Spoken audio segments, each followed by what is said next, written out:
Turn off the lights, put on your headphones, and lock your doors. You have entered the world of the unknown. Welcome to the Dead Hour broadcast. The old house stood on a forgotten lane, a skeletal sentinel against the bruised evening sky. Elias Thorne, a writer haunted by the ghost of a failed novel and a recent, bitter divorce, saw in its decrepit grandeur a sanctuary, a place where the clamor of the world couldn't reach him. He imagined solitude, silence, the perfect incubator for his next masterpiece. He imagined wrong.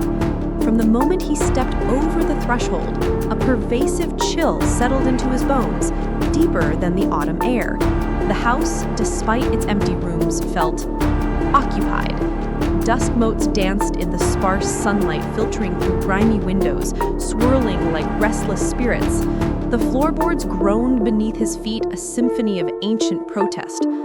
Elias dismissed it as the quirks of an old building, a necessary price for the seclusion he craved.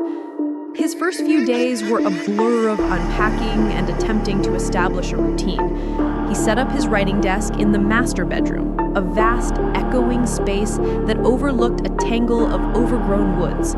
The silence was indeed profound, broken only by the rustle of leaves and the occasional hoot of an owl.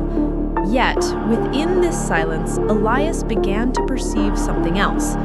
It started subtly, a faint, almost imperceptible murmur. He'd pause, pen hovering over paper, convinced he'd heard someone whisper his name. He'd search the empty rooms, his heart thrumming a nervous rhythm, only to find nothing. Just the wind, he'd tell himself. But the wind didn't whisper Elias. Then came the shadows. They elongated in his peripheral vision, darker than they should be, dancing just beyond his direct gaze. He'd whip his head around and they'd vanish, leaving behind only the familiar patterns of light and shade. He began to sleep with a low lamp on, the comforting glow a fragile shield against the encroaching darkness.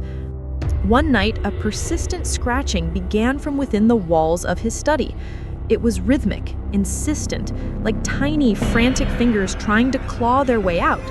Elias pressed his ear to the cold plaster, his breath catching in his throat. It wasn't rats. It was too deliberate, too human. He hammered on the wall, yelling, "Hello? Is anyone there?" The scratching stopped abruptly, plunging the room into an unsettling silence that felt heavier than before. The next morning, driven by a growing unease, Elias started exploring the house with a methodical intensity. He ran his hands along the peeling wallpaper, knocked on every surface, searching for a hidden passage, a forgotten room, anything to explain the strange occurrences. In the darkest corner of the dusty attic, he found a small, locked wooden box. Prying it open with a rusty screwdriver, he discovered a collection of brittle, yellowed letters and a faded photograph.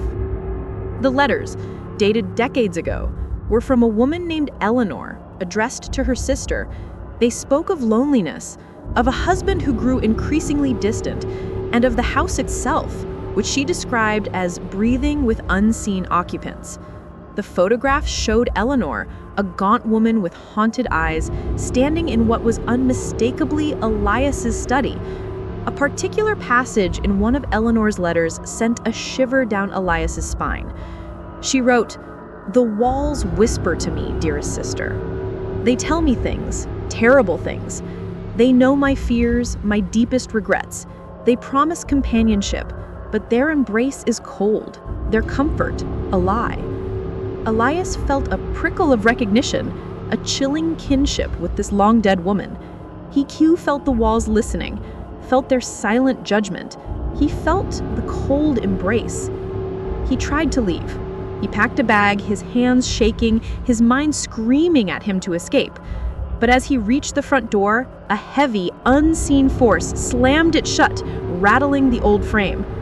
He tried again, pushing with all his might, but the door remained stubbornly sealed, as if the house itself were holding him captive.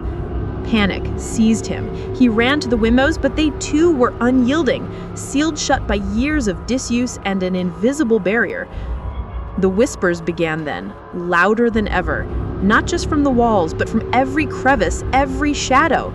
They spoke his name, twisted his regrets, echoed his deepest anxieties. Alone, Elias. You are truly alone. He collapsed onto the floor, his hands clamped over his ears, but the whispers pierced through, burrowing into his mind.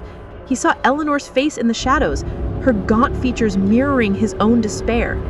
She wasn't just in the photograph. She was here, a spectral inhabitant of the whispering walls, trapped just as he was. Days blurred into a terrifying haze. Elias stopped eating, stopped sleeping, his sanity fraying with each passing moment. He began to respond to the whispers, arguing with them, begging them to stop. He saw faces in the patterns of the wallpaper, heard weeping from behind closed doors that were never there. One evening, as the last vestiges of twilight bled from the sky, a single, clear voice cut through the cacophony of whispers.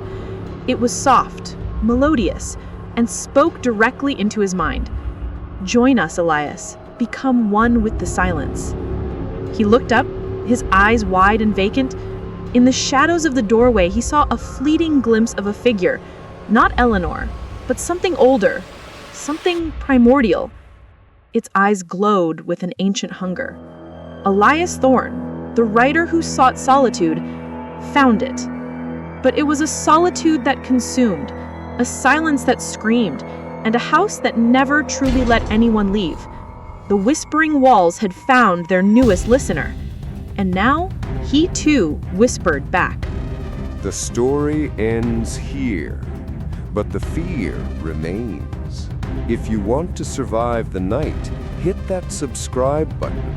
And remember, don't look under your bed tonight.